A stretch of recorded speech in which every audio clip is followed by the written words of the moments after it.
आशा करती हूँ कि आप सब अच्छे होंगे, खुश होंगे। मेरा नाम है शिवांगी और बीवी में आपका स्वागत है। तो दोस्तों, आज का जो टॉपिक है, अभी अभी ताजा ताजा खबर जो आया है वो बहुत ही दुखद है। मतलब ये एक सिस्टम का, हमारे देश का फेलियर है। तो आप वो समझ सकते हैं। कुछ कुछ देखो, कुछ कुछ जैसे चीजें होता है जो हमेशा हम अचीव नहीं कर पाते ना। कुछ पाने के लिए कुछ खोना भी पड़ता है। तो हर समय सिस्टम एकदम एक्यूरेट चलेगा कि हम ये कह नहीं सकते ना, क्योंकि सिस्टम भविष्य नहीं देखता। ठीक। तो सेम एज आज का केस एक ही है। अभी अभी वॉशिंगटन पोस्ट ने, जो न्यूज़पेपर है अमेरिका का, उन्होंने पोस्ट किया कि बोस्टन से एक रिपोर्ट आया है। ऐसा रिपोर्ट आया है कि सुनकर आप हिल जाएंगे। तो रिपोर्ट में ये दिया गया है कि जो स्टैन स्वामी है, उन पर जो आरोप लगा था वो गलत है। वो निर्दोष था, निर्दोष मारा गया। ये बात उनके मरने के 17 मास, 17 मंथ्स बाद आया। ठीक है। तो पहले तो ये जान लेते हैं, पहले इस स्टैन स्वामी कौन है। स्टैन स्वामी सुनकर ही आपको क्रिश्चियन लग रहा है। ठीक है, क्रिश्चियन मिशनरी लग रहा है। अब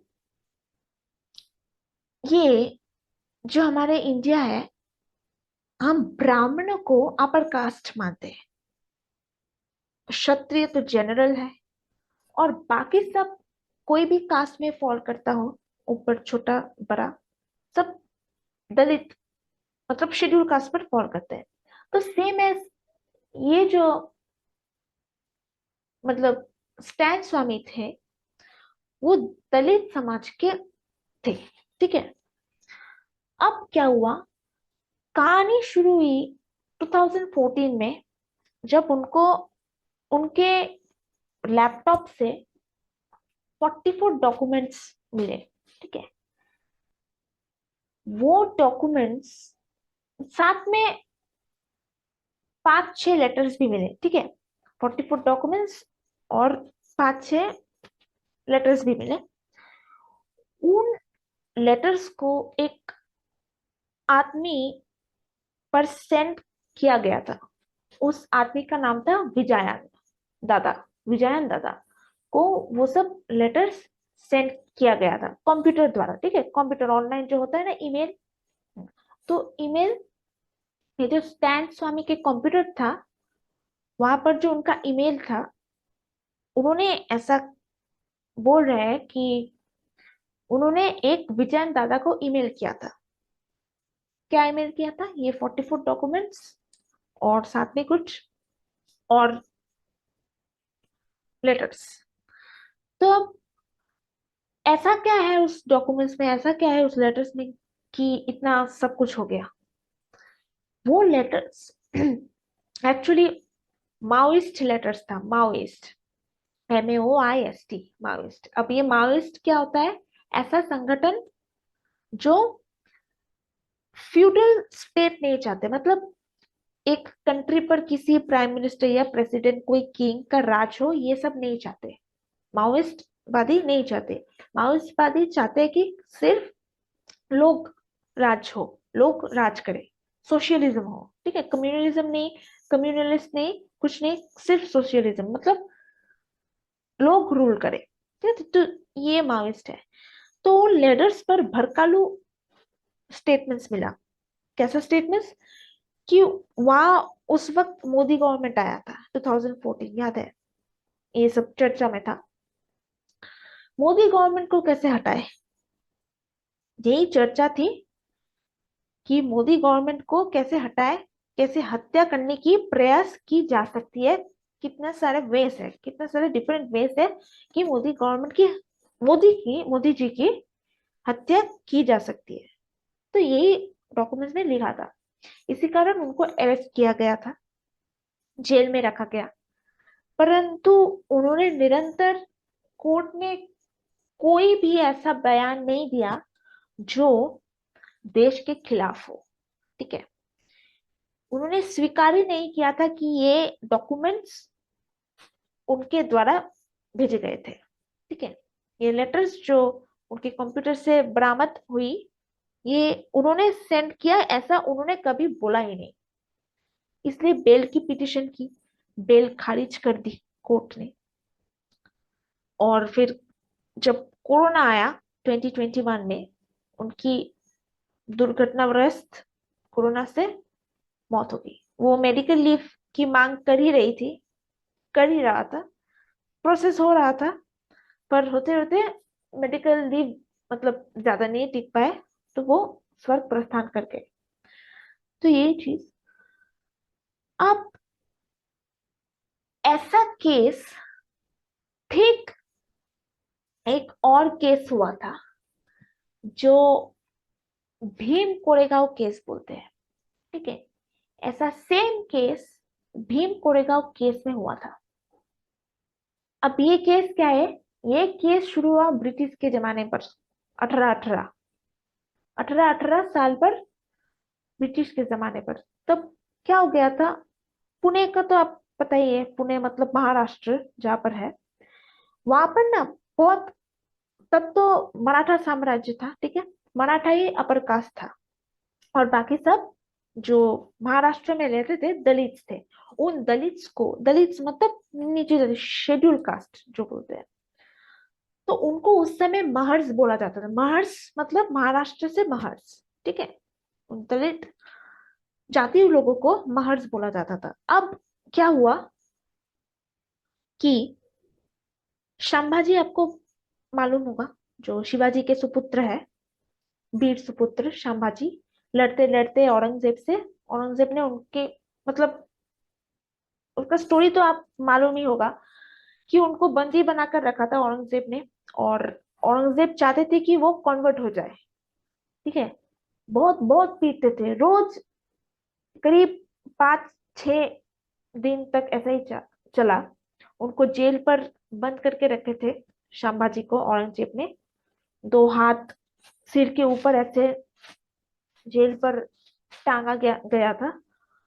और जब बहुत मारते थे उनको, मार मार के जो ब्लड निकलता था ना, वहां पर नमक, कभी आइस, तो बहुत टॉर्चर करते थे। और रोज रात को आके औरंगजेब बोलते थे संभाजी को कि अगर तुम मुस्लिम पर कन्वर्ट हो जाओगे तो ही मैं तुमको छोड़ दूंगा।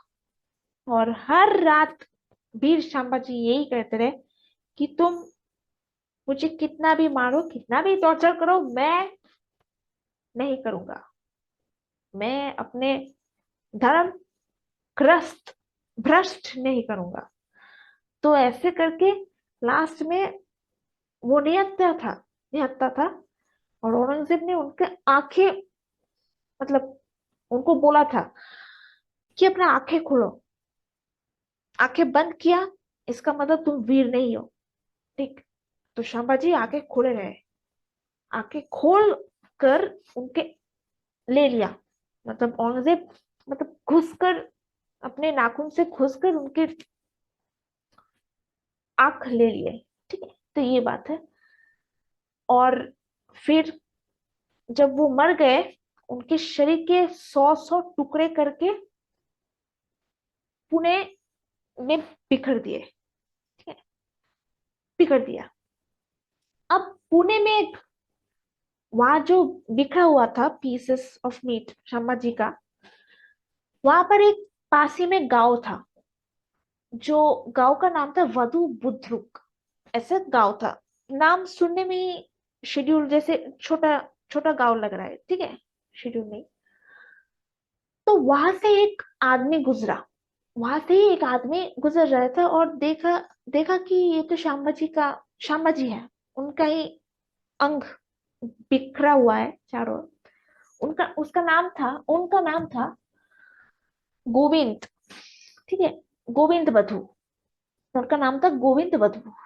उन्होंने क्या किया, श्यामा जी के एक एक जो अपने मांस का पीस था, पीस ऑफ मीट था, उनको एकत्रित किया और विधि पूर्वक जैसे अंतिम संस्कार करते हैं मनुष्य, उस वक्त के जो मराठा थे, हिंदू रीति रिवाज से उनको विदा किया संभाजी को। ठीक है। अब ये बात फैल गया चारों ओर, और कुछ दिनों बाद बुरे थे ना ये गोविंद बधु जो थे, वो बहुत बुरे थे। बुरे मतलब वैसा बुरा मतलब वृद्ध वृद्ध थे, ओल्ड।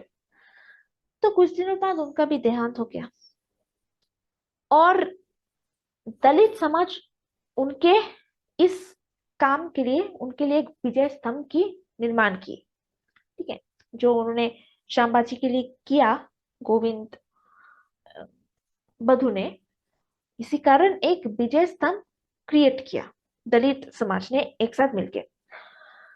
तो अब मराठा जो अपर कास्ट तबका पेशवास, हाँ, ये मानने से इनकार कर दिया कि एक छोटे जाति गोविंद बधु ने संभाजी जैसे प्रीशियस मीट को छुआ, मतलब संभाजी को छुआ, ये मतलब उनको हजम नहीं हुआ पेशवास को। तो ये डिनाई करते हैं कि ये मतलब एक्सेप्ट नहीं करते कि संभाजी को अस्थिदान इस दलित समाज के गोविंद बधु ने किया था। ठीक है। अब 2018 में शुरू हुआ दंगल। क्या था दंगल? 1 जनवरी, साल का नया फास्ट 1 जनवरी 2018 ये मामला निकल के आया। हुआ क्या?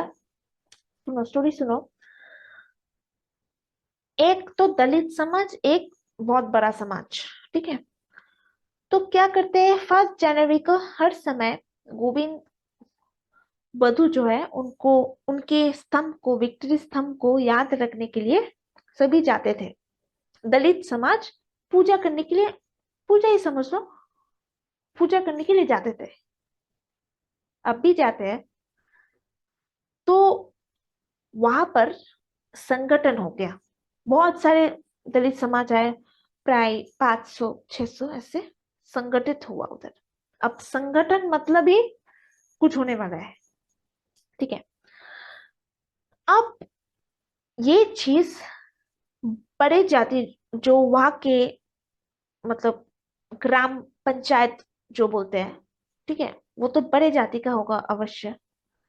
तो उन्होंने एक दंगल भड़काया कि ये दलित समाज वहां पर पूजा अर्चना उस विजय विजय स्तंभ पर देने नहीं जाएंगे, क्योंकि वो मानते हैं, जो अपर कास्ट मानते हैं कि संभाजी को अस्थिया दान एक छोटे समाज के लोग ने नहीं किया, मतलब गोविंद बधु ने नहीं किया, ये नहीं मानते, इसलिए हाथापाई हो गया, मार पीट काटा, बस।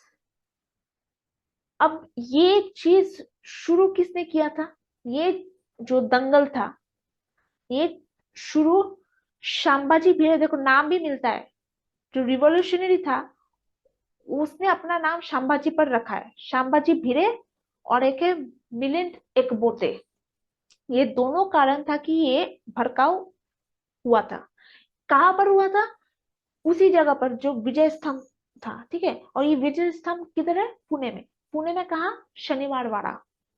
आपने अगर पेशवा बाजीराव देखा होगा तो आप जानते हैं शनिवार वाड़ा में हुई। हाँ।